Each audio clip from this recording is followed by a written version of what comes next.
Hello students, good morning to all of you.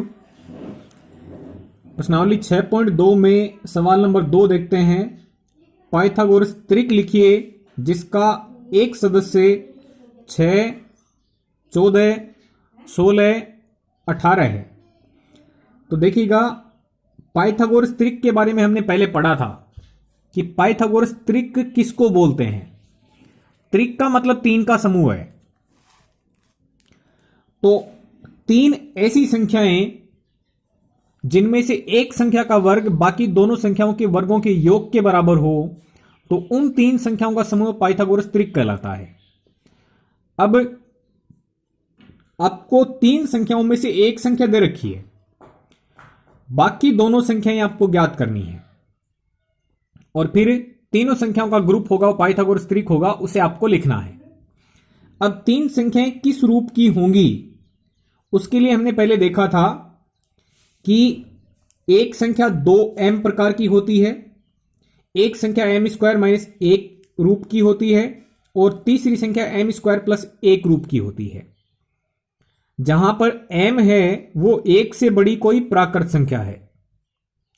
m का मान एक से बड़ी कोई प्राकृत संख्या है। तो देखो, हमें एक एक सदस्य दे रखा है, तो या तो 6 है वो 2m के बराबर है, या 6 है वो m² - 1 के बराबर है, क्योंकि ये सदस्य इन्हीं तीनों में से कोई एक है। ठीक है, क्योंकि आपको बोला पाइथागोरस त्रिक में तीन सदस्य होते हैं, तो तीन सदस्यों में से किसी एक का मान 6 है। तो या तो 2m का मान 6 होगा, या m² - 1 का मान 6 होगा, या m² + 1 का मान 6 होगा। यदि हम इसको 6 के बराबर लेंगे तो देखिएगा ध्यान से, मैं m² - 1 को 6 के बराबर लेता हूं तो m² का मान निकल के आएगा 6 + 1, यानी m² का मान आएगा 7। यदि मैं m का मान निकालूंगा तो वर्गमूल 7 आएगा, और जब हम 7 का वर्गमूल निकालेंगे तो ऐसी कोई प्राकृत संख्या है ही नहीं जो 7 के वर्गमूल के बराबर हो, यानी m का मान प्राकृत संख्या नहीं बन रहा है।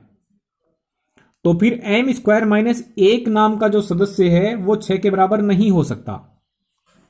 यदि हम इस सदस्य m² + 1 का मान 6 ले लेंगे तो भी m² का मान निकलेगा 6 - 1 यानी 5, और m का मान आएगा वर्गमूल 5। तो आप जानते हैं 5 का वर्गमूल निकालेंगे तो वो भी एक प्राकृत संख्या नहीं है। ठीक है, तो इसका मतलब ये सदस्य है वो भी 6 के बराबर नहीं है। तो फिर जो तीसरा सदस्य 2m बचा हुआ है वो 6 के बराबर हो सकता है क्या, ये हम देखेंगे, और निश्चित तौर पे यही सदस्य होगा जो 6 के बराबर होगा। तो मैंने ये सवाल लिया 6 और इसमें मान लिया कि ये सदस्य है 2m, वो 6 के बराबर है। यहां से m का मान आप निकालेंगे तो 2 गुणा से भाग में भेज देंगे, 6/2 यानी 3 आएगा। m का मान 3 होने का मतलब क्या है, 3 एक प्राकृत संख्या होती है, तो m का मान 3 संभव है।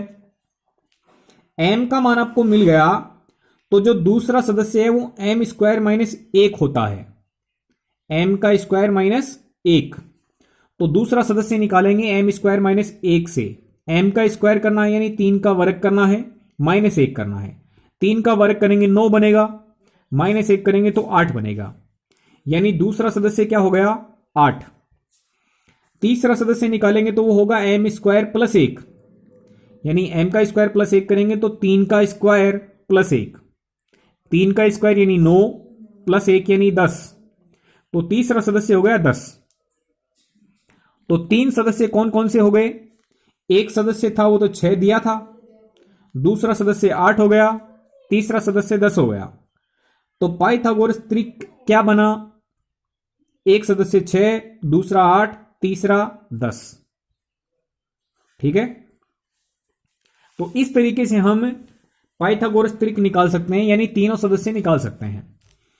दूसरा सवाल है, इसमें आपको एक सदस्य 14 दिया हुआ है, तो 14 होगा वो भी 2m के बराबर ही लेना पड़ेगा, क्योंकि यही ऊपर वाली दिक्कत आएगी। ये सदस्य 14 के बराबर नहीं हो सकता, ये भी नहीं हो सकता, क्योंकि m का मान प्राकृत संख्या नहीं आएगी। तो 2m सदस्य है वो 14 के बराबर होगा और m का मान निकलेगा 14/2, यानी m का मान 7, और m का मान 7 है वो एक प्राकृत संख्या है। तो एक सदस्य 14 दे रखा है, दूसरा सदस्य निकालेंगे तो m स्क्वायर माइनस 1 करेंगे, 7 स्क्वायर माइनस 1 यानी 49 माइनस 1 48। तीसरा सदस्य m स्क्वायर प्लस 1 यानी 7 का वर्ग प्लस 1, 49 प्लस 1, आप देखेंगे ये मान बन जाएगा 50।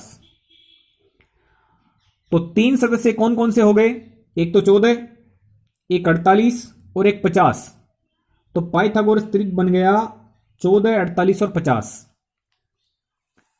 देखें तीसरा सवाल, इसमें 16 दे रखा है एक सदस्य, तो आप इसी प्रकार से पूरा त्रिक निकाल सकते हैं।